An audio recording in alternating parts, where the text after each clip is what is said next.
high key, explained.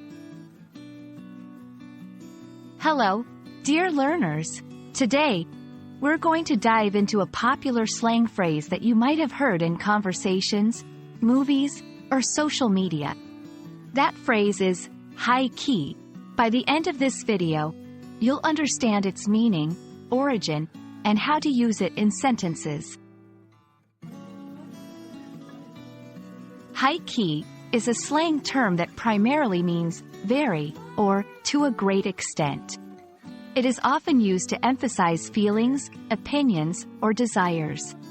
Its origin is believed to come from the world of photography, where high key refers to a style that uses unusually bright lighting to reduce or completely remove shadows. But in everyday language, it has taken on a very different meaning. Example, I high-key want to visit Paris this year. Meaning, I really want to visit Paris this year. Interestingly, there's a counterpart to high-key, which is low-key.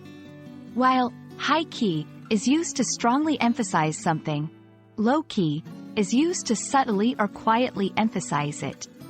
Example, I'm low-key tired of this routine. Meaning, I'm kind of or slightly tired of this routine. Now, let's see some more examples to understand how high key is used in various contexts. 1. She's high key the best singer in our school. 2. I high key need a coffee right now. 3. He was high key upset about missing the party.